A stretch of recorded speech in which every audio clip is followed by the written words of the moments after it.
Opposition को इन 3 माह के अंदर अंदर कोई ऐसा मुतबादल जो है वो देना होगा लाहे अमल कि वो इस मुल्क को बेहतर अंदाज से चला सकते हैं। अचानक 2019 में जब वो प्राइम मिनिस्टर बन जाते हैं इस मुल्क के, तो वो 98 लाख से ज़्यादा का टैक्स अदा करते हैं। सब्सक्राइब करें और बेल दबाएं ताकि कोई खबर रह न जाए।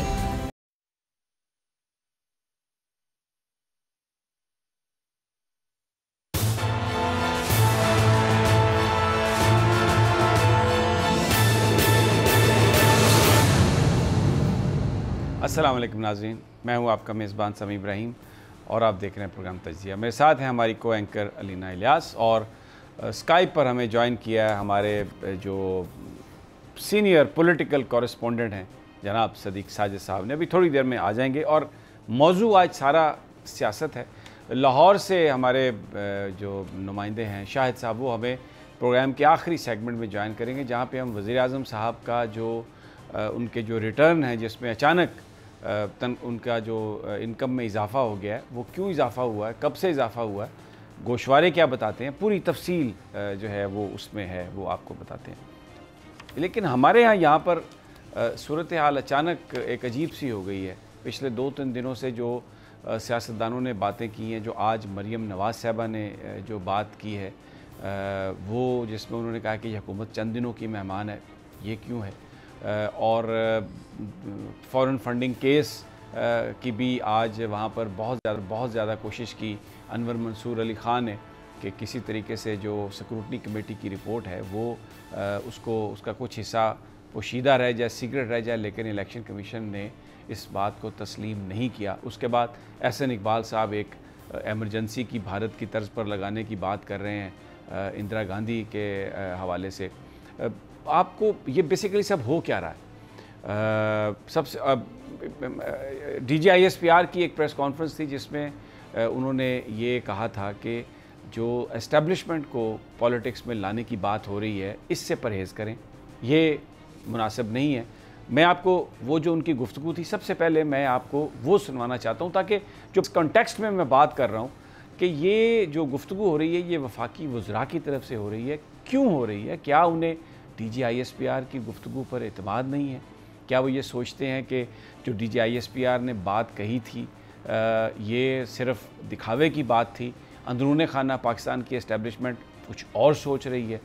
और वज़रा की तरफ से ये बात आना बहुत ही अहमियत इसकी है इसलिए कि वज़ीर-ए-आज़म साहब तर्जुमानों का इजलास बुलाते हैं हर रोज़ या हर दूसरे दिन एक्सक्यूज़ मी, और फिर जो भी बयानिया आता है वज़रा की तरफ से वो वज़ीर-ए-आज़म साहब की आशीर्वाद से, वज़ीर-ए-आज़म साहब की अप्रूवल के बाद आता है। तो इसलिए ये मामला बड़ा अजीब है।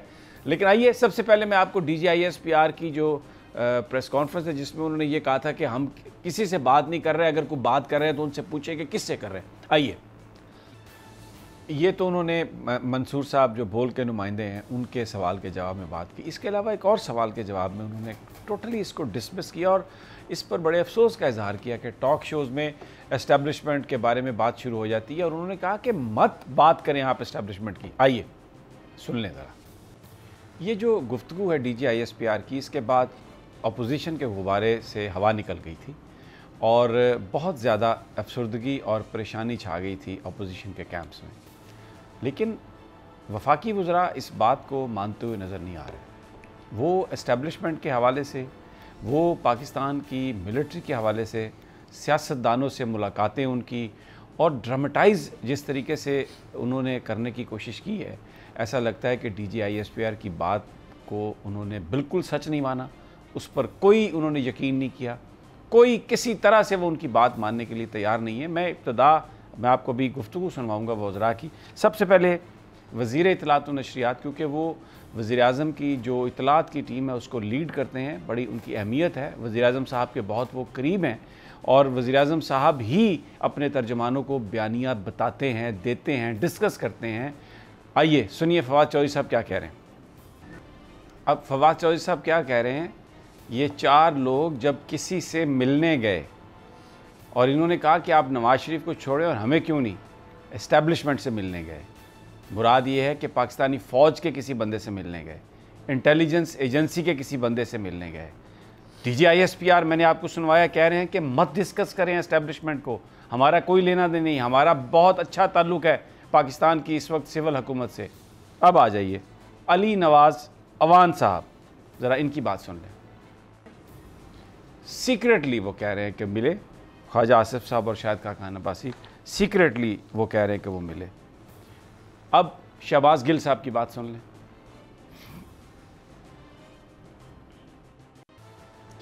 ये बात कर रहे हैं कि इनके अंदर ये बात हो रही है, फड़े गए और 5वां आदमी ये शामिल होने की बात कर रहा है। इन्होंने डायरेक्ट एस्टेब्लिशमेंट का नाम नहीं लिया, लेकिन अगर आप इनकी पूरी कन्वर्सेशन सुने, टाइम इतना कम है, तो आप ये इम्प्रेशन लेंगे कि ये सारी जो नून लीग कोशिश कर रही है ये पाकिस्तान की एस्टेब्लिशमेंट के साथ कर रही है। अब शहजाद अकबर साहब जो एहतसाब के मुशीर हैं, वो ये बात कर रहे हैं कि इन्हें ढील चाहिए और ये ढील की कोशिशें कर रहे हैं। ज़रा आइए सुन लें क्या फरमाते हैं। अब ये जो सारी गुफ्तगू है इसमें आपने कि वो अब उन्हें डील नहीं मिली तो उन्हें ढील चाहिए, ढील भी उसी से चाहिए जो डील चाहता है। ये रोज़ाना इसके फ़ारूक हबीब साहब की भी बात है, वो भी अभी मैं थोड़ी देर पहले सुन रहा था एक चैनल पर, यही बात कर रहे थे। सरकारी जो बयान है, जो बयानिया है, जो तहरीक इंसाफ के वज़रा और एडवाइज़र्स जिस पर बात कर रहे हैं, वो बात कर रहे हैं एस्टेब्लिशमेंट की। वो बात कर रहे हैं कि जी ये मुलाकातों की कोशिशें हो रही हैं, और जो DGISPR ने कहा था कि आप अपनी गुफ्तगू में, आप अपने टॉक शोज़ में, आप अपने बयानात में एस्टेब्लिशमेंट को बाहर रखें। हमारा सिविल मिलिट्री रिलेशनशिप एक सेम पेज पे है, आइडियल है। हम किसी तरह से भी किसी पॉलिटिकल ये जो मैनूवरिंग है, ये जो मैनिपुलेशन है, ये जो डील की बात हो रही है, हमारा उससे कोई ताल्लुक़ नहीं। लेकिन इन्होंने जो हुकूमत के वज़रा हैं उन्होंने इस बात को नहीं माना। तो ये किस बात की गमाजी करता है? इसका मतलब बज़ाहिर तो यही लगता है कि DGISPR की तरफ से ये जो यकीन दहानी है कि पाकिस्तान की एस्टेब्लिशमेंट, पाकिस्तान की फ़ौज किसी से बात नहीं कर रही और हम कोई किसी को रियायत देने लेने के मामलात में नहीं हैं, हुकूमत इस पर यकीन नहीं रखती। वज़ीर आज़म के करीबी साथी जो वज़ीर आज़म के बयानिए को तक़वियत देते हैं, वो इस बात पर यकीन नहीं रखते।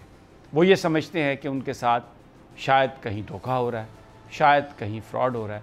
बहुत सारे लोग कहते हैं कि ये प्रीएम्प्टिव स्ट्राइक्स हैं जिनकी बात हो रही है। अब मैं आपको और गुफ्तगू हूँ, ये है खुर्रम दस्तगीर साहब की। वो एक नई बात कर रहे हैं, आइए ज़रा उनकी बात सुन लेते हैं। अब ये खुर्रम दस्तगीर साहब ने हलीफ जमात का जिक्र किया, नाम नहीं लिया। डेफिनेटली इनका इशारा मुस्लिम लीग काफ की तरफ है, और वो एहसन इकबाल साहब के जिस ट्वीट की बात कर रहे हैं, आइए आपको स्क्रीन पे वो ट्वीट दिखा देते हैं। When country has been destroyed thoroughly by the incompetent regime brought by a rigged election, there are flutters of Indira Gandhi style emergency and system change. Any such effort will plunge the country into deeper and bigger mess and meet some fate as Musharraf's emergency. Indira Gandhi की उस emergency का हवाला दे रहे हैं। जब उनको disqualify किया गया था तो इलाहाबाद हाई कोर्ट की तरफ से, तो उन्होंने मुल्क में एमरजेंसी लगा दी थी, तमाम इख्तियारात ले लिए थे, और फिर उसके बाद वो खैर इक़्तिदार से रुखसत भी हो गई थी। तो एहसन इकबाल साहब ये कहने की कोशिश कर रहे हैं कि ये इस तरह की बातें की जा रही हैं, और खुर्रम दस्तगीर साहब इस बात को आगे बढ़ाते हुए ये बताने की कोशिश कर रहे हैं कि नाम नहीं लिया उन्होंने मुस्लिम लीग काफ का, लेकिन जो उन्होंने गुफ्तगू की कि ये वो ऐसी जमात है जो इक़्तिदार में शायद इलेक्शन जीत कर नहीं आ सकती, लेकिन एमरजेंसी में उनका कुछ काम बन सकता है। तो हुकूमती जमात, हुकूमत के हलीफ एस्टेब्लिशमेंट को ड्रैग इन करने की जो सारी कहानी हमें नज़र आ रही है, वो उसमें ऐसा लग रहा है कि बज़ाहिर तो सिविल मिलिट्री रिलेशनशिप बिल्कुल ठीक हैं, किसी बात पर हमें इख्तलाफ नज़र नहीं आता। वज़ीर आज़म साहब ने DGISI का भी जो ISI का ऑफिस है उसका भी दौरा किया, जहाँ पर जनरल कमर जावेद बाजवा भी थे। DGISPR ये कह चुके, जो मैंने आपको दिखाया, कि हमारा कोई ताल्लुक़ नहीं है, लेकिन और ये भी उन्होंने कहा कि हमें मत आप रगड़ें इनमें, हमें मत ड्रैग इन करें, लेकिन हुकूमती वज़रा इस बात को तस्लीम नहीं कर रहे। रोज़ाना जो वो प्रेस कॉन्फ्रेंस होती है, जो उनकी बयानबाजी होती है, उसमें वो एस्टेब्लिशमेंट के नून लीग के साथ रवाबत की बात करते हैं। ये किसी इंटरनल फियर की बात हो रही है या वो इसको प्रिएम्प्ट करने के लिए कर रहे हैं। शायद यही वजह है कि मरीम नवाज साहबा ने जो आज बात की, सिविल मिलिट्री रिलेशनशिप को देखते हुए जो बात की। आइए मरीम साहबा की बात भी आपको सुना देते हैं, जिसमें उन्होंने कहा कि ये हुकूमत तो चंद दिनों की मेहमान है। अब अगर मैं जो समझाऊँ मरीम साहबा की बात को, ये जो सारी एक कोल्ड वॉर सी चल रही है इस वक्त वुज़रा में, और एस्टैब्लिशमेंट का जो नाम इस वक्त ज़्यादा लिया जा रहा है, उनको जो ड्रैगन किया जा रहा है, वो नून लीग तो नहीं कर रही, वो तो तहरीक इंसाफ के वुज़रा कर रहे हैं। अगर सारा मामला ठीक है तो फिर ये करने की क्या ज़रूरत है?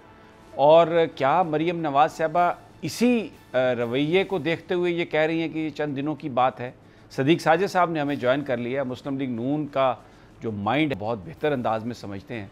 सदीक साजिद साहब, ये हमने यहाँ पर गुफ्तगू सुनवाई है, दिखाई है, जिसमें वफाकी वुज़रा पाकिस्तान की एस्टेब्लिशमेंट को पाकिस्तानी पॉलिटिक्स में ड्रैगन करते हुए नज़र आ रहे हैं, और वो कह रहे हैं कि मुलाकातें हो रही हैं नून लीग के लोगों की, और ये नवाज़ शरीफ को माइनस करके अपने लिए इक़्तिदार मांग रहे हैं।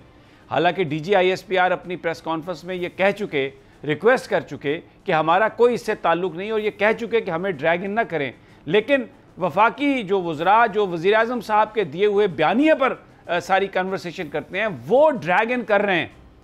तो क्या आपके पास इत्तलात हैं ये सब क्यों है? और मरीम साहबा ये जो कह रही हैं कि ये चंद दिनों की बात है, क्या वो सिविल मिलिट्री रिलेशनशिप को देखते हुए ये बात कर रही हैं? ये जो तो तहरीक इंसाफ के वुज़रा जो बात कर रहे हैं उसको देखते हुए बात कर रही हैं, या एक वैसे ही स्टेटमेंट है जैसे माजी में वो देती रही हैं?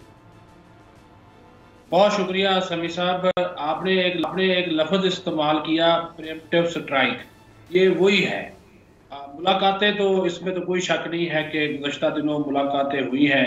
मौलाना फजलुर रहमान की भी हुई है, शहबाज शरीफ की भी, आसिफ जरदारी की भी, और ये बाज़ औक़ात मुलाकातें जो हैं वो ख़ुसूसी नुमाइंदों के ज़रिए होती है या किसी और। नहीं, लेकिन सदीक साजिद, यहाँ पर DGISPR ने टोटली इस बात को डिनाई किया है, और अगर DGISPR ने इसको डिनाई किया है तो फिर आप समझते हैं कि वफाकी वुज़रा को ये ज़ेब देता है, या अगर वो इस बात को यकीन करते हैं इस बात पर, तो उसके बाद वो ये मुलाकातों की कहानियाँ इनडायरेक्टली, यानी बज़ाहिर वो नून लीग पर तनकीद कर रहे हैं, लेकिन दर हकीकत तो ये तनकीद एस्टेब्लिशमेंट पर है ना, कि वो उनसे मुलाकातें कर रहे हैं। इनकी जो परफॉर्मेंस है, इनकी जो बैड गवर्नेंस है, उसके बाद और फिर बढ़ती हुई जो महंगाई है, और फिर ये अभी जो तेल की कीमतें बढ़ाई, बिजली की कीमतें बढ़ाई, ये उससे अवाम की तवज्जो हटाने के लिए वफाकी वुज़रा ने ये सोचा छोड़ दिया कि ये फ़लाँ चार लोग हैं, फ़लाँ है। इसमें तो कोई शक नहीं है, अगर ये मिलते हैं तो वो भी मिलते हैं, इसमें तो कोई ऐसी बात नहीं है। ये आपकी बात ठीक है कि DGISPR ने जो बात की थी वो तो ज़ाहिर है उन्होंने अपने आप को सारे सिचुएशन से वो किया, एक तरफ कर लिया।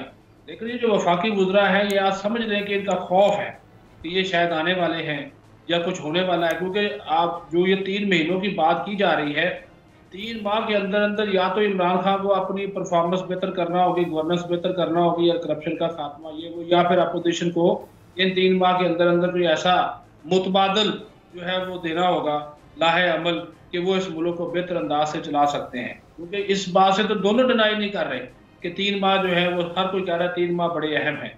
तो दूसरी बात ये है कि जो वुज़रा है उनका अपना एतमाद अपने जो चीफ एग्जीक्यूटिव हैं या कायदे अवान है उनसे उठ रहा है। तो आप परवेज़ खट्टर को देख लें, आप नूर आलम को देख लें, इनके अपने लोग जो गुफ्तगू करते हैं हुकूमत के बारे में, उनकी सफ़ों के बारे में, वो भी जो है वो कोई किसी से ढकी छुपी नहीं है।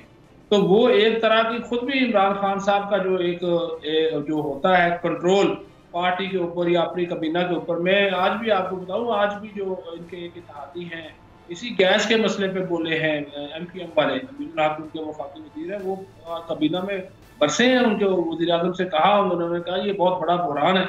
कराची में भी यही सिचुएशन है। तो लोग अब वो जो है वो बोलना जो है वो शुरू हो गया, और यही इनकी सारी चीज़ें हैं, इनको खौफ इसी बात का है।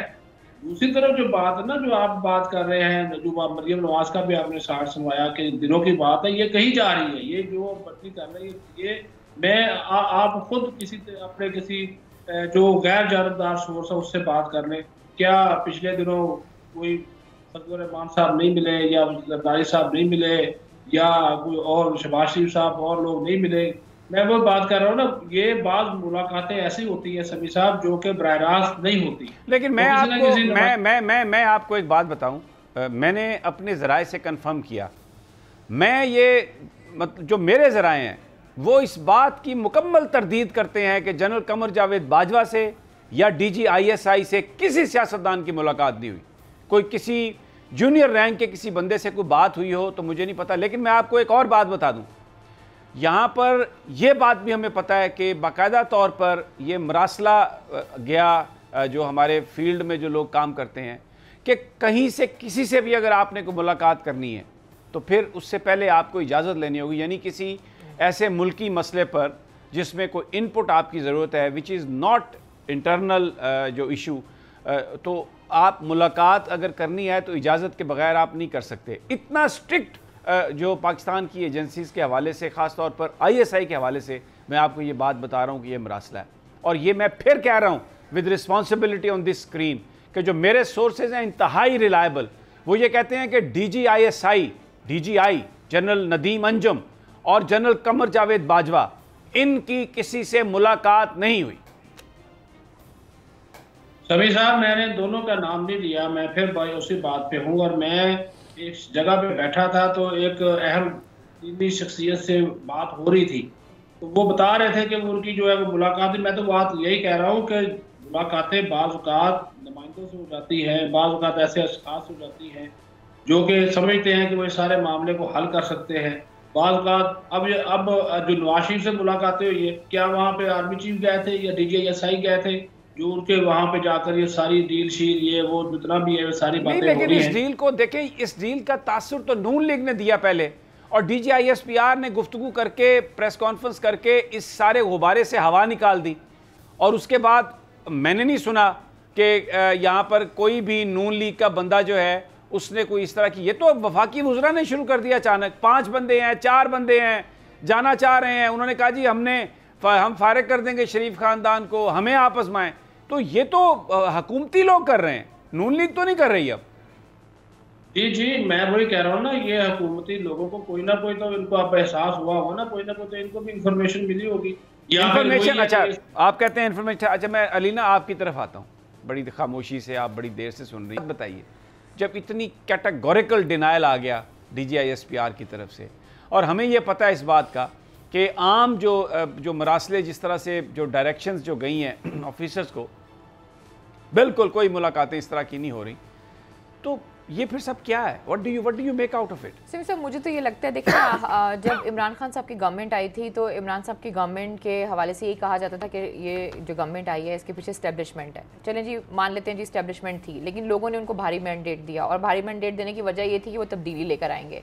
उनके पास कितने साल थे, 4 साल होने वाले उनकी गवर्नमेंट को, लेकिन 4 सालों में वो डिलीवर नहीं कर पाए। मैंने ये देखा कि मादी की जितनी भी हुकूमतें हैं, जो वादे उन्होंने किए होते हैं, जो उनका मंशूर होता है, जब अपने मंशूर को फॉलो नहीं कर पाती हैं तो वो इन द एंड ये कहती हैं कि रियासती इदारे जो है ना वो इसके पीछे हैं और गवर्नमेंट जो है वो टोपल होने वाली है। लेकिन अक्सर जो इशू होता है वो ये होता है कि महंगाई को आप काउंटर नहीं कर पाते, जो आपने वादे किए होते हैं वो आप पूरे नहीं कर पाते। तो इन द एंड आपके पास जो एक रिवायत बनी आ रही है वो यही बनी आ रही है कि जी आपने कह देना जी इसके पीछे तो एस्टेब्लिशमेंट है, रियासती इदारे हैं। जब नून लीग इस तरह की बातें करती थी तो PTI वाले कहते थे कि ये तो ये गद्दार हैं या इस तरह की बातें करते हैं। जो आज PTI वाली ऐसी बातें कर रहे हैं तो फिर हम उनसे भी ये सवाल करेंगे कि आखिर ये बातें क्यों कर रहे हैं। और जब DGISPR आकर इतना कैटेगोरिकली ये बात करते हैं कि भाई इदारों को आप इससे दूर रखें और ये मुल्की मुफाद के खिलाफ है, तो अगर आप ऐसी स्टेटमेंट्स देते हैं तो इसका मतलब है कि आप मुल्की मुफाद के अगेंस्ट जा रहे हैं। तो आखिर आप काम किसके लिए कर रहे हैं? सवाल तो ये होता है ना। अब बात ये एक और चीज़ भी आती है, बात कहते हैं जी मुलाकातें हो रही हैं, ये हो रहा है, वो हो रहा है, फलां हो रहा है। बात ये कि देखें, अगर जो नेशनल इशूज़ हैं, जो बहुत सीरियस इशूज़ हैं, अगर उसके ऊपर जो पार्लियामेंटेरियंस हैं, अगर उनको ब्रीफिंग दी जाती है या उनको बताया जाता है कि ये इशू है, ये इशू है, सिक्योरिटी के इशूज़ हैं या फलां इशूज़ है, इसका मतलब ये नहीं है कि आप उनके, अगर वो इदारे उनको ब्रीफिंग दे रहे हैं तो इसका हरगिज़ ये मतलब नहीं है कि उनके साथ बैठ के कोई डील की जा रही है। ब्रीफिंग तो उनको देनी ही देनी है। और होती हैं, ये जो मुझे समझ आ रही है सर आपकी बात, और है। लेकिन इसको कनेक्ट किया जाता है बाद में इन चीजों के साथ। मुझे एक ब्रेक लेनी है यहाँ पर मैं, और ये जो मौजूद है बड़ा अहम है, इस पर हम गुफ्तगू जारी रखेंगे, लेकिन एक छोटे से वक्फे के बाद।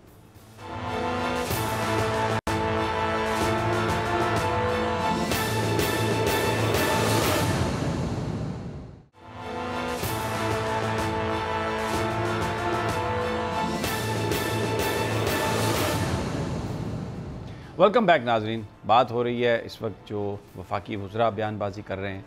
DGISPR ने यह कहा कि एस्टेब्लिशमेंट का सियासत से कोई ताल्लुक़ नहीं है, कोई किसी से डील नहीं हो रही, अगर कोई डील हो रही है तो वो बताएं वो किसने की और किससे ये डील हो रही है। लेकिन वफाकी वज़रा के जो बयानात आ रहे हैं और ये इसलिए अहमियत के हामिल हैं कि इमरान खान साहब तर्जमानों का इजलास बुलाते हैं हर रोज़ या हर दूसरे दिन या हर तीसरे दिन, और जो भी बयानिया हुकूमत की तरफ से आना होता है वो इमरान खान साहब की अप्रूवल से आता है।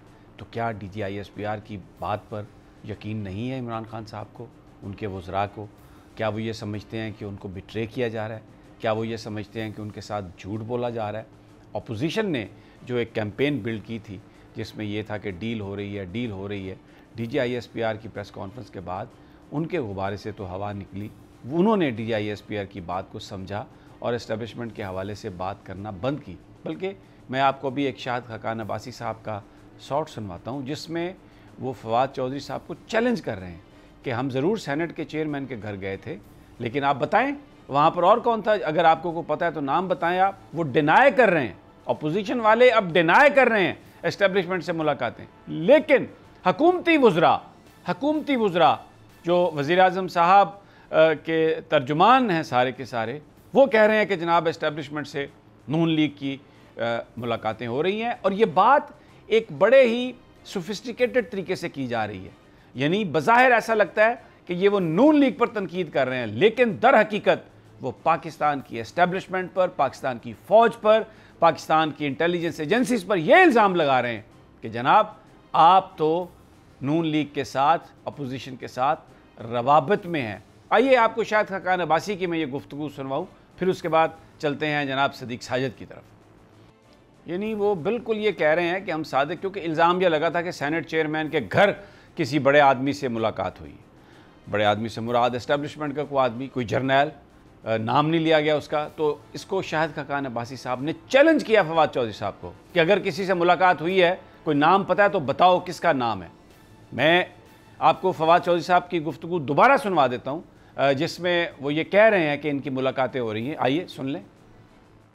अब सदीक साजिद साहब, ये बज़ाहिर बात हो रही है नून लीग की तरफ, लेकिन दर हकीकत ये पाकिस्तान की एस्टेब्लिशमेंट इल्ज़ाम है जब वो ये कह रहे हैं कि किसी बड़े आदमी से मिलने गए, कि वो बड़े आदमी मिल रहे हैं, जिसको DGISPR ने डिनाई किया, जिसको DGISPR ने कहा कि ये हमें ड्रैगन मत करें, हमें मत इसमें आप इस झगड़े में लेके आएँ, लेकिन वो ये कह रहे हैं कि किसी से मिलने गए बड़े आदमी से।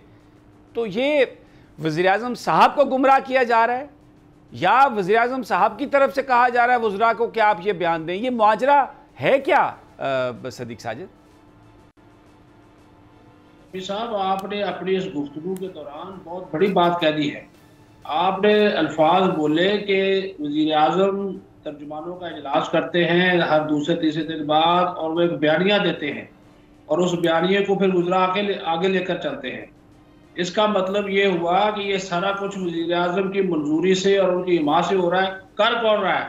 बुनियादी तौर पर फवाद चौधरी मरकजी तर्जुमान है, जो शहबाज गिल है वज़ीर-ए-आज़म के तर्जुमान है इब्लाग आमा के, शहजाद अकबर साहब, ये वो लोग जो कि सारी इनकी किचन कैबिनेट में आते हैं। तो चंद दिन पहले ही आर्मी चीफ की जो मुलाकात वज़ीर-ए-आज़म इमरान खान साहब से हुई है, तो वो उस मुलाकात को फिर हम क्या बोलें? इसका ये मतलब है कि फिर जो आप बात कर रहे हैं ये तो फिर आप बहुत बड़ी आपने बात कर दी कि वज़ीर-ए-आज़म जो मुल्क का चीफ एग्जीक्यूटिव है वो एक बयानिया दे रहा है अपने वज़रा को कि भाई आप ये इस्टेब्लिशमेंट को रगड़ा दें कि ये नून लीग से या अपोजिशन से रवाबत बढ़ा रहे हैं और ये हमारी हुकूमत को जो है वो करना चाहते हैं, फारग करना चाहते हैं। ये तो फिर वो बात होगी, ये तो फिर DGISPR से भी आगे का मामला होगा कि मुल्क का चीफ एग्जीक्यूटिव एक बयानिया जो है वो अपने वजीरों को दे रहा है और वजीर उस बयानियों को लेकर चल रहे हैं। आप भूल जाएं इस बात को कि नून लीग से या पीपल्स पार्टी से या मौलाना फजल रहमान से मुलाकातें हुई या डील हुई। इसी बात पे अगर हम फोकस कर लें कि ये वज़रा या फिर इसमें ये देखें कि जब मिनी बजट पास हो गया, वो स्टेट बैंक वाला बिल पास हो गया, उसके बाद ही इन्होंने ऐसी बातें करना क्यों शुरू कर दी? क्या इनको ये मालूम नहीं था? हम तो पहले कह चुके थे कि ये मिनी बजट जो है ये तो पास होगा, जिसमें अपोजिशन एहतजाज करेगी, हालांकि सारे ऑन बोर्ड थे, वो हमारी जरूरत था, वो पास होना था। लेकिन क्या वज़ीर-ए-आज़म इमरान खान को इतना बड़ा खतरा लाहक हो गया है कि वो अब सीधे यानी कि फिर जो वो हम बात कर रहे थे कि ये जो शेख रशीद साहब ने बात चलते चलते कह दी कि सर पर हाथ वाली, इसका मतलब है कि सर से हाथ तो फिर उठ गया ना। अगर वजीर आजम ये बयानिया दे रहा है तो फिर तो सर हाथ उठ गया, फिर तो हाथ किसी और तरफ चला गया। जबकि DGI SPR कह रहे हमें मत घसीटे, इस्टेब्लिशमेंट के नाम मत ले, प्रोग्रामों में नाम बात करें, वो तो बरेगार है। ख्वाजा पाकिस्तान का तर्जुमान का बोलने का मकसद उनकी पॉलिसी होता है। तो भाई वजीर आजम साहब जो है बताए इसके, वो तो चीफ एग्जीक्यूटिव हैं और आर्मी जो ख्वाजा पाकिस्तान है DGI SPR कहते हैं, वो जो हुकूमत वक्त होती है उसके मतहत अदारा होते हैं और उनके अहकाम के पाबंद होते हैं। इसका मतलब ये हुआ कि ये वज़रा जो बयानबाजी कर रहे हैं ये उस इदारे को, उस इंटेलिजेंस एजेंसी को जो है जो अंडरमाइन कर रहे हैं। अच्छा, एक ये जो सदीक साजिद इस वक्त जो बात अब मैं ये देखना चाह रहा हूँ कि जो DGI-SI की तैनाती का मामला था वो खुश असलूबी से तय पा गया, दीगर मसाइल भी जो हैं उन पर भी आपस में कंसेंसस हो गया। एक चीज़ जो परटर्ब कर सकती है, जो नर्वस कर रही है तहरीक इंसाफ को, वो शायद ये जो इलेक्शन कमीशन में फॉरेन फंडिंग केस है, जिसमें सिक्योरिटी कमेटी की जो रिपोर्ट थी उसको आज जो वकील साहब हैं PTI के अनवर मंसूर अली ख़ान, उन्होंने बहुत कोशिश की कि उसको खुफिया रखा जाए, उसको ना मंजर आम पर लाया जाए, क्योंकि उसमें उनका ये कहना था कि बहुत गलत फहमियाँ हो सकती हैं। उसमें 15 से 32-31 करोड़ रुपए के अकाउंट्स हैं जिनके बारे में इंफॉर्मेशन कंसील की गई है, कंपनियों के अकाउंट हैं और कंपनियों से पैसे नहीं आ सकते। और फिर सबसे अहम बात वो सर्टिफिकेट है जो दिया पार्टी सरबराह के तौर पर इमरान खान साहब ने, जिसमें यह है कि कोई इसमें ममनुआ फंडिंग नहीं है, सारी लीगल फंडिंग है। तो अगर वो सर्टिफिकेट गलत साबित होता है तो एक प्रेशर हो सकता है तहरीक इंसाफ के ऊपर कि फिर कुछ लोग सुप्रीम कोर्ट जा सकते हैं, डिक्लेरेशन के लिए रिक्वेस्ट कर सकते हैं कि क्योंकि उन्होंने जो सर्टिफिकेट दिया वो गलत था तो इसलिए वो सादिक और अमीन नहीं रहे। बिल्कुल उसी तरह जिस तरह वज़ीर आज़म साहब ने अपने सर्टिफिकेट में उस अकामे का जिक्र नहीं किया था, उस कंपनी का जिक्र नहीं किया था जो इस्तेमाल हुई बाहर पैसे भेजने में, बहुत ज़्यादा फ़ंड उसके ज़रिए बाहर गए। तो ये उसको हुकूमती वज़रा या इमरान खान साहब ये समझते हैं कि इलेक्शन कमीशन के पीछे कोई अगर फोर्स है तो वो पाकिस्तान की एस्टेब्लिशमेंट हो सकती है, क्योंकि बज़ाहिर तो एक यही पॉइंट मुझे ऐसा लग रहा है जो PTI की परटर्बेंस का बायस हो। Do you agree with this? जी बिल्कुल, और ये हकीकत है। इनके तर्जुमानों के इजलास में ये बात हुई है, इनके अपने लोगों ने ये बात की है कि जो चीफ इलेक्शन कमिश्नर हैं उनके साथ कुछ लोग वो राब्ते में हैं और उनके एस्टेब्लिशमेंट के कहने पे ये कर रहे हैं और उन्होंने हमारी बात नहीं सुनी। बहुत से इनके लोगों ने ये बात कही है, मैं आपकी इस बात से बिल्कुल एग्री करता हूँ। आज अटॉर्नी जनरल भी मिले हैं चीफ इलेक्शन कमिश्नर से, वो भी रिक्वेस्ट करते रहे, लेकिन चीफ इलेक्शन कमिश्नर ने फैसला सुना दिया और लगा नहीं ओपन होगी, तमाम फ्री कैन के लिए ओपन होगा, सबको जो भी रिकॉर्ड्स कार्ड है हम ओपन करेंगे। ये तो नहीं है कि हम इसको छुपा के रखें। तो ये तो रिक्वेस्ट कर रहे थे कि चीजें छुपाई जाएं। अब ये इन्होंने पहले भी आपको पता है कि वज़ीर आज़म Imran Khan chief election commissioner और इलेक्शन कमीशन के खिलाफ कितना बोले थे जब ये ई वोटिंग वाला मामला आया था, इलेक्ट्रॉनिक वोटिंग वाला। तो अब भी ये समझते हैं, इनके इजलासों में ये बात होती है कि ये जो चीफ इलेक्शन कमिश्नर है वो कहते हैं जी वो ये खुद अपने से तो इतना नहीं कर सकते, इतना ताकतवर नहीं, इनके पीछे कोई और फोर्स है। अब मैं आपको एक और बात बता दूं, अब इनको ये भी खतरा लाहक हो गया है कि जो आला अदलिया है उनके लोगों के लिए या कोई केस ऐसे किस्म के लाए जाएंगे, उनको रिलीफ दिया जाएगा। ये असल में खुद इतना खौफजदा हो गए हैं कि अपनी परफॉर्मेंस भी भूल गए सारा। अब देख रहे हैं ना, कोई किसी को परवाह नहीं है कि मुल्क के अंदर क्या हो रहा है। ठीक हो गया, मुझे ब्रेक पर जाना है। बात आपकी सही है कि ये नर्वसनेस हो सकती है जो इलेक्शन कमीशन जो बात कर रहा है, क्योंकि उसमें ऐसा लगता है कि जो सर्टिफिकेट हैं वो तो अदालत में साबित होगा कि वो गलत हैं, क्योंकि ममनुआ फंडिंग तो हुई है और कंपनीज से, ऑफशोर कंपनीज, आरिफ नकवी साहब की भी कंपनी है जिससे पैसे आए हैं कानून के तहत, तो वो सिर्फ फ़ंड कन्फिस्केट होंगे। लेकिन वो जो सर्टिफिकेट है उसको कोई चैलेंज कर सकता है कि जनाब ये सर्टिफिकेट जाली दिया गया था, ये सर्टिफिकेट गलत था। तो एक जो सादिक और अमीन होने की जो बात है वो चैलेंज हो सकती है। Very important conversation. यहाँ पर हम छोटा सा वक्फा लेते हैं, वापस आएंगे तो लाहौर से हमारे नुमाइंदे शाहिद साहब भी साथ होंगे और वज़ीर आज़म साहब के जो टैक्स रिटर्न हैं उसमें अचानक इनकम में इजाफा कैसे हुआ, बड़े स्टार्टलिंग उनके पास फैक्ट्स हैं, उस पर हम बात करते हैं, लेकिन एक छोटे से वक्फे के बाद।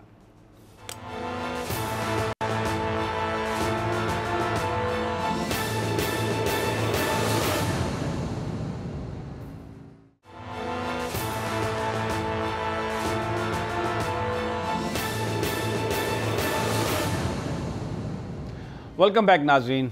पाकिस्तान की सियासत पर हमने गुफ्तगू की। इस वक्त जो वफाकी वज़रा जिस तरीके से इस्टेब्लिशमेंट पर इनडायरेक्टली इल्ज़ाम लगा रहे हैं, उससे लगता है कि नर्वस हैं हुकूमत वाले, एक फ़ियर है, कोई फ़ियर ऑफ अननोन में भी। और ट्रस्ट जो है, बज़ाहिर तो ये कहा जा रहा है कि बहुत ट्रस्ट है, but actually actions are speaking and they are telling there is a great trust deficit. अब शाहिद असलम साहब हमारे साथ हैं। एक और इशू वज़ीर-ए-आज़म साहब के जो गोशवारे थे, उनमें अचानक उनकी इनकम में इजाफा हुआ। कैसे हुआ? अचानक ऐसा कौन सा कारोबार किया कि उसमें इतने करोड़ रुपए की आमदन हो गई? शाहिद असलम साहब, आपके पास सुना बड़ी ज़बरदस्त खबरें हैं, कम टू द पॉइंट, क्या है क्या आपके पास? जी बहुत शुक्रिया समी साहब। ये बिल्कुल ये बड़ी हैरानकुन बात थी जब टैक्स डायरेक्टरी जो पार्लियामेंटेरियन की 2019 की जब ये पब्लिश हुई तकरीबन 10-15 दिन पहले, तो उसमें ये चीज़ रिवील हुई कि प्राइम मिनिस्टर साहब ने तकरीबन 98 करोड़ और 98 लाख और 50,000 से ज़ायद जो है वो टैक्स इन्होंने जमा करवाया 2019 में। अब प्राइम मिनिस्टर साहब की अगर टैक्स डिटेल हम देखें जो कि उन्होंने 2013 से 2018 तक जमा करवाए हैं, वो तकरीबन 13 लाख के करीब कुल अमाउंट है जो उन्होंने 13 से 18 तक जमा करवाई। और अचानक 2019 में जब वो प्राइम मिनिस्टर बन जाते हैं इस मुल्क के, तो वो 98 लाख से ज़्यादा का टैक्स अदा करते हैं। ये बड़ी एक हैरानकुन बात और बड़ी अचंभे वाली, और इस पर हर किसी ने लबकिशाई भी की अपने अपने अंदाज से। इवन जो अपोजिशन पार्टीज़ हैं उन्होंने भी सवाल उठाया कि उस मुल्क में जब लोगों की आमदन जो है वो कम हो रही है, लोगों के जो माली मुश्किलात बढ़ रही हैं, तो प्राइम मिनिस्टर के पास ऐसी कौन सी जादू की झड़ी इन्होंने चलाई कि इनकी इनकम जो है वो बढ़ गई। और अनवर मंसूर साहब जो फॉर्मर अटार्नी जनरल इसी PTI के दौर में रह चुके हैं, उनसे भी सवाल से समी साहब बात हुई, तो उन्होंने भी कहा कि जब आप प्राइम मिनिस्टर होते हैं तो प्राइम मिनिस्टर ऑफिस में आप होते हुए किसी भी तरह का कारोबार नहीं कर सकते। अब प्राइम मिनिस्टर ने अपने इनकम टैक्स गोशवारों में जो 2019 के, उन्होंने ये तो बता दिया कि 2019 में मैंने 98 लाख से ज़्यादा का टैक्स अदा किया है, लेकिन जो सोर्स ऑफ इनकम है वो उसको उन्होंने महफी रखा है, बल्कि उसमें लिखा हुआ है फ्रॉम अदर सोर्सेज। अब ये अदर सोर्सेज जो हैं वो डेफिनेटली प्राइम मिनिस्टर ही इसको एक्सप्लेन कर सकते हैं, क्योंकि सुप्रीम कोर्ट ऑफ पाकिस्तान ने उनको ऑलरेडी डिक्लेयर किया हुआ है कि वो सादिक और अमीन है, और being prime minister of the country उनको लीड फ्रॉम द फ्रंट करना चाहिए था और बताना चाहिए था इस मुल्क में अपने लोगों को कि ये जो तकरीबन 1 करोड़ के करीब मैंने टैक्स अदा किया है, और इसके अगेंस्ट मेरी जो इनकम हुई है 2019 में 3 करोड़ और 89 लाख से ज़ायद की, वो किस सोर्स से हुई है। उन्होंने सोर्स को जो है वो बज़ाहिर लग रहा है उनका रिकॉर्ड देख के कि महफी रखा गया है। तो ये एक बहुत बड़ा सवालिया निशान है कि प्राइम मिनिस्टर होते हुए ऐसा कौन सा उन्होंने कारोबार किया, ऐसी कौन सी सर्विसेज उन्होंने जो हैं वो डिलीवर की जिनकी शायद बहुत हद तक ममानत है लॉ में, तो वो किस तरह से इतने इनकम जो है वो। अच्छा, इसमें एक सवाल है मेरा आपसे, एक मेरा सवाल है, प्राइम मिनिस्टर ऑफिस मेरा एक सवाल है। मुझे पाकिस्तान के कानून का इतना नहीं पता, लेकिन जब मैं अमेरिका में था तो उसमें ये होता है कि आपकी जो आमदन है 2-3 साल के बाद आप उसे डिक्लेयर करके तो उसको इनकॉर्पोरेट कर सकते हैं। हो सकता है कि ये जो उनकी आमदनी हो वो वज़ीर आज़म बनने से पहले कोई 2017 में 2016 में उन्होंने कोई प्रॉफिट किया हो, कोई बिज़नेस कोई बनाया हो, और उन्होंने अपने अब उसको ठीक करने के लिए उस इनकम को डिक्लेयर किया हो। मुझे मालूम नहीं कि कानून में कोई ऐसी प्रोविजन पाकिस्तान में है या नहीं। जहाँ तक समी साहब प्राइम मिनिस्टर साहब के हवाले से ये बात है कि उन्होंने शायद कोई पास्ट के मामलात को शायद एडजस्ट किया है या कुछ एडिटिंग की है उसमें, तो उनके जो टैक्स के मामलात हैं वो तो इस चीज़ की समी साहब नफ़ी कर रहे हैं। इन्होंने देखें, प्राइम मिनिस्टर साहब जब 13 में इनके एसेट जो थे वो तकरीबन 3 करोड़ के लगभग थे, 14 में इनके एसेट जो थे वो तकरीबन चले गए 3 करोड़ 28 लाख, फिर 15 में 4 करोड़ 34 लाख, 16 में 4 करोड़ 9 लाख, 17 में 3 करोड़ 86 लाख, और 18 में 5 करोड़ 79 लाख, और 2019 में इनके जो एसेट हैं उनकी मालियत 8 करोड़ से बढ़ गई। अब देखें, इन्होंने टैक्स जो है ये बड़ा मामूली सा टैक्स अदा किया इन्होंने 13 से 18 तक, वो कुल मिला के तकरीबन 13 लाख के करीब बनता है, जबकि 2019 में अचानक 98 लाख और 50 हज़ार से ज़ायद का टैक्स अदा किया है। इनके जब टैक्स के मामलात हैं जो हमने देखे हैं, बड़ी बारीक बीनी से हमने उनका जायज़ा लिया, और ये वेबसाइट पे इनके जो एसेट की डिटेल है वो अवेलेबल है।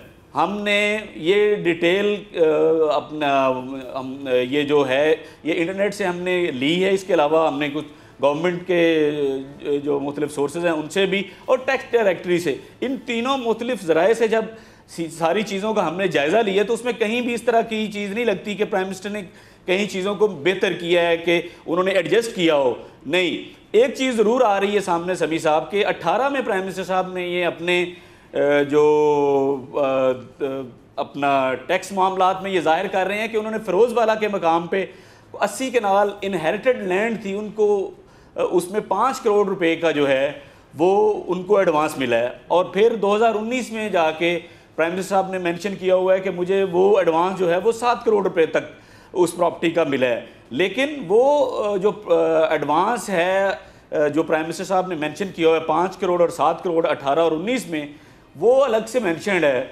उसमें जो आपकी इनहेरिटेड प्रॉपर्टी अगर 5 साल या उससे ज़ायद के अरसे आपके पास हो, उस पर तो वैसे ही आप टैक्स एग्जेम्प्टेड हैं।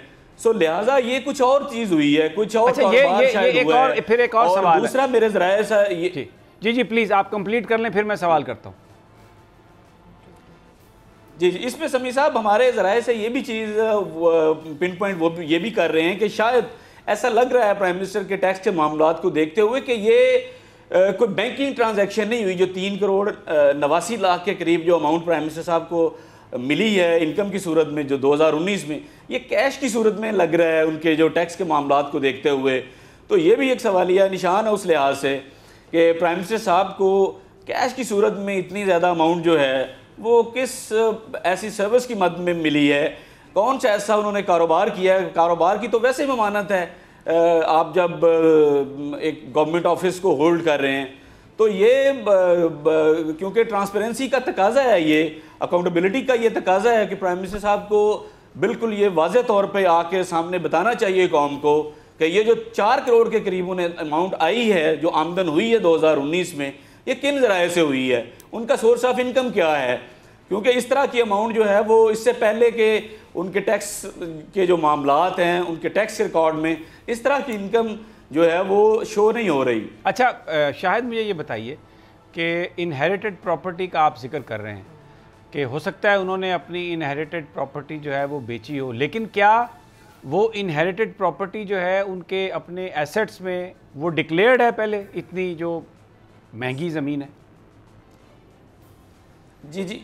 जी जो फ़िरोज़वाला के मकाम पे 80 कनाल ज़मीन जिसके एडवांस की प्राइम मिनिस्टर साहब बात कर रहे हैं 18 और 19 में जो 5 करोड़ और 7 करोड़ आया, वो जो है वो बिल्कुल डिक्लेयर है। लेकिन ये वो ज़मीन नहीं है, ये वो पैसे नहीं है जो उनको एडवांस की सूरत में आ रहे हैं समी साहब। नहीं तो फिर क्योंकि मेरा अगला सवाल ये है कि अगर डिक्लेयर किया हुआ है, मेरा अगला सवाल ये है कि अगर वो ज़मीन बिकी है और पैसे उनके पास कैश आया है तो फिर इनहेरिटेड प्रॉपर्टी में तो वो अब 2019 के टैक्स में उनकी मलकियत वो नहीं होनी चाहिए, क्या वो मिनहा हो गई? नहीं, वो देखिए वो उस सूरत में उन्होंने बिल्कुल ये चीज़ें उन्होंने अपने 18 और 19 के जो टैक्स दस्तावेज़ात हैं उनमें ही मेंशन किया हुआ है कि मैंने ये ज़मीन 5 करोड़ टैक्स जो अपना रुपए मुझे मिले हैं 5 करोड़ रुपए वो मुझे मिले हैं, मैंने एडवांस लिया है ज़मीन फ़िरोज़वाला के मकाम पे जो 80 कनाल ज़मीन है इनहेरिटेड, वो बेचते हुए फिर 7 करोड़ मिला है। ये उन्होंने डिक्लेयर किया हुआ है समी साहब, उसमें कोई मज़ाइका नहीं है, तो फिर ये उसमें तो कोई सवालिया निशान नहीं है। लेकिन बात यहाँ पे होती है कि जो 4 करोड़ आया है उसके अलावा ये 4 करोड़ रुपया किस मद में आया है, ये उन्होंने अदर सोर्स ऑफ इनकम के खाने में इसको डाला हुआ है। अब अदर सोर्स ऑफ इनकम जो है वो क्या है वो किसी को कोई पता नहीं। ये प्राइम मिनिस्टर साहब जो हैं वही इसको आके बता सकते हैं, वजाहत दे सकते हैं कि वो अदर सोर्स ऑफ इनकम क्या है जहाँ से 4 करोड़ के करीब तकरीबन इनको आमदन हुई 2019 में। जी बड़ा शायद इम्पोर्टेंट सवाल, ट्रांसपेरेंसी का तकाजा है कि अगर कुछ सवाल उठ रहा है तो वज़ीर आज़म इमरान खान साहब को चाहिए कि वो एक पर्सनल स्टेटमेंट जारी करें, इस मामले पर जो इबहम है उसको ख़त्म करें, क्योंकि सादिक और अमीन होना टॉप पर हमेशा से इमरान खान साहब इस बात को प्रमोट करते रहे हैं और अभी तक उनकी जो शख्सियत है उस पर कोई इल्ज़ाम साबित नहीं हो सका। उन पर अभी तक डायरेक्ट किसी ने कोई इल्ज़ाम नहीं लगाया कि उन्होंने कोई करप्शन की है। लेकिन ये जो आमदन है जिसको अदर्स के खाने में डाल दिया गया है, ट्रांसपेरेंसी का तकाजा ये है कि वज़ीर-ए-आज़म साहब खुद इस बात का ऐलान करें और कौम को बताएं कि ये पैसे कहाँ से आए। नाज़रीन, इजाज़त दीजिए, कल फिर इंशाअल्लाह मुलाकात होगी तजिया में। अल्लाह निगहबान।